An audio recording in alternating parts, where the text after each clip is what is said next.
Hi guys, सो आज हम बात करेंगे dust responsible for snow melt in western Himalayas.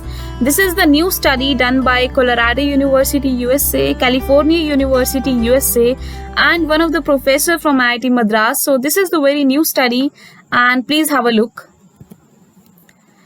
Dust particles जो आपके ट्रांसपोर्ट होते हैं सऊदी अरेबिया से और वो डिपॉजिट हो रहे हैं वेस्टर्न हिमालयन रीजन्स पे, Hindu Kush, Karakoram and western Himalaya ranges, has a large role to play in melting of snow.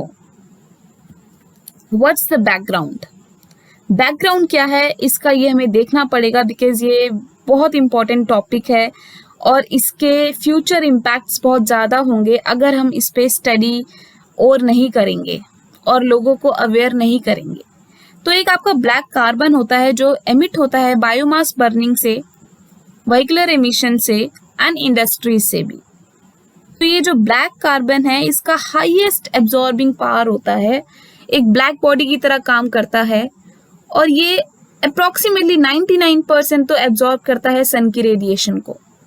तो इसका लार्ज इफेक्ट है स्नो मेल्टिंग में.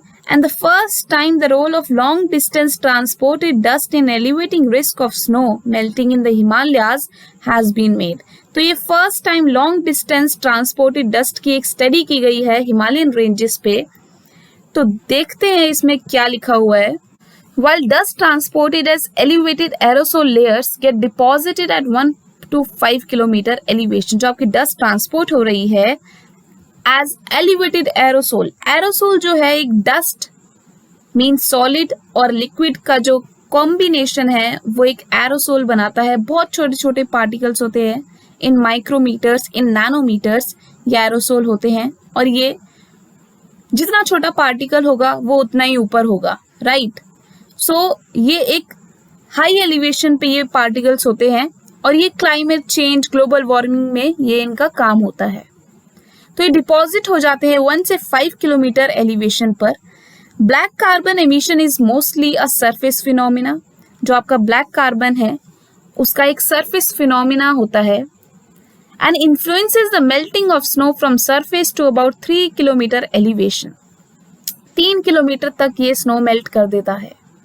The relative impacts of dust and black carbon vary with surface elevation of snowpack.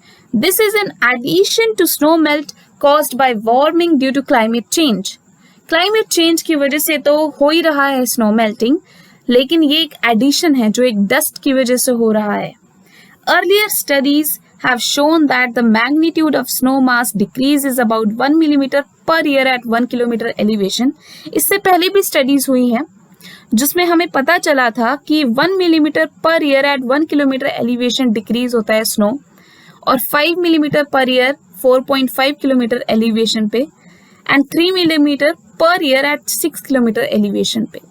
तो पहले भी हुई है studies जिसमें हमें ये पता चला था, लेकिन अब जो हुई है वो लॉन्ग रेंज ट्रांसपोर्ट पर हुई है and this is the first study. दो black carbon has a larger snow albedo darkening effect than dust. वैसे तो ब्लैक कार्बन का सबसे ज़्यादा इफेक्ट होता है स्नो मेल्टिंग में, क्योंकि जो आपका स्नो है उसका लार्जर एल्बिडो होता है, मींस हायर रिफ्लेक्टिंग पावर होती है. जो आपके स्नो पर जो भी रेज आती हैं, सनलाइट रेडिएशन आती है, वो उसे गो बैक कर देता है, वो उसे रिफ्लेक्ट कर देता है वापस. 99%, 98 to 99% उसका रिफ्लेक्टिंग पावर होता है. तो इसमें क्या होता है, अगर स्नो पर ये डस्ट डिपॉजिट हो जाता है, ब्लैक कार्बन डिपॉजिट हो जाता है, तो उस स्नो में एब्जॉर्बिंग पावर आ जाती है. ठीक है, ये पार्टिकल्स उस रेडिएशन को, सन रेडिएशन को, उसको हीट को ट्रैप कर लेते हैं और हीट ट्रैप हो रही है मीन्स टेम्परेचर इंक्रीज हो रहा है और स्नो मेल्ट हो रही है. ठीक है. So due to larger mass absorption efficiency black carbon का होता है सबसे ज्यादा इफेक्ट. लेकिन यहाँ पर क्या हो रहा है कि आपका जो डिपोजिशन ऑफ डस्ट है वो 100 to 1000 times more than black carbon हो रहा है. सो दैट्स वाई यहाँ पे डस्ट का इफेक्ट हिमालयन रेंजेस पे बहुत ज्यादा दिख रहा है, क्योंकि ये जो आपका 100 to 1000 टाइम्स मोर है ब्लैक कार्बन से, which is not good. So this is also a very important study and I think we need to focus on this in future also. Westerlies transport dust particles as elevated aerosol. Westerlies जो आपकी winds होती है, easterlies westerlies ये winds होती है। Westerlies means जो west side से आती हैं ईस्ट साइड पर, ठीक है। तो वेस्टर्लीज जो आ रही हैं इंडिया की साइड, जहाँ पे आपका हिमालयाज है, वो ट्रांसपोर्ट कर रही हैं डस्ट पार्टिकल को एज एलिवेटेड एरोसोल, ठीक है। एलिवेटेड एरोसोल मीन्स एक हाइट पर वो छोटे छोटे पार्टिकल्स को बना लेती है, और जितना छोटा पार्टिकल होगा, जैसे मैंने बताया, वो उतना ऊंचा होगा हाइट पर। Layers at maximum intensities mostly during pre monsoon period.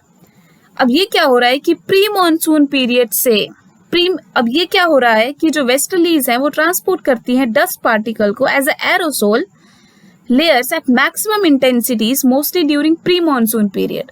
Pre monsoon period कौन सा होता है इंडिया में? तो अपना मार्च टू मई होता है, क्योंकि उसके बाद तो मॉनसून आ जाता है, तो इसलिए हम प्री मॉनसून पीरियड बोल रहे हैं। तो ये आपका प्री मॉनसून पीरियड में ही आ जाती है। This gets deposited at higher elevation in the western Himalayan region. जब आपका प्री मॉनसून से ही पहले वो वहां पर आ गई हैं डिपॉजिट होने, पार्टिकल्स, डस्ट पार्टिकल्स स्नो में डिपॉजिट हो रहे हैं, तो क्या होगा?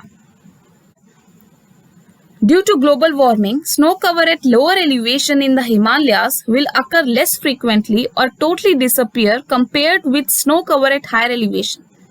ये तो है कि ग्लोबल वार्मिंग जो आपकी होती है, global warming means temperature increase हो रहा है अर्थ का, तो ये जो ग्लोबल वार्मिंग है उससे स्नो कवर जो आपका मेल्ट होता है वो हायर एलिवेशन पर ज्यादा होता है, ठीक है।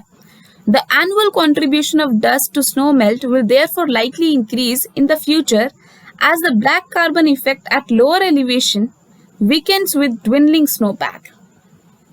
Snow melt is the main source of water for many major Himalayan rivers. जैसा कि हमें पता है कि जो स्नो मेल्टिंग है वो मेन सोर्स होता है हिमालयन रिवर्स के लिए, पानी आता है वहां से इन रिवर्स पर। हिमालयन रिवर्स हो गई आपकी जैसे इंडस, गंगा, ठीक है। So dust deposition during the pre-monsoon period causes early snow melt water in the Himalayan rivers. पिछली स्लाइड में इसका रीजन यहाँ पर है, जो पिछली स्लाइड पर हमने बोला कि क्यों होता है कि प्री मॉनसून से पहले वहां पे वो डस्ट पार्टिकल डिपॉजिट हो जाता है। तो क्या होता है इससे? ये होता है कि डस्ट डिपोजिशन जो प्री मॉनसून में हो रही है वो अर्ली स्नो मेल्ट कर रही है इन द हिमालयन रिवर्स, जिससे कि समर्स में जो हमें पानी चाहिए उन रिवर्स में वो वहां नहीं मिलता हमें।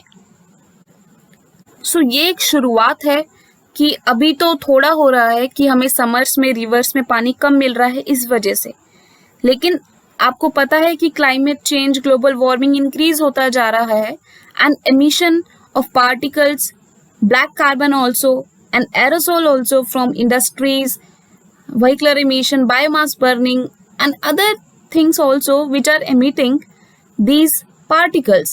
तो in future इस चीज का बहुत बड़ा इफेक्ट हो सकता है, तो इसलिए हमें इस पर अभी से ध्यान देना होगा और इस पे स्टडीज करनी होंगी।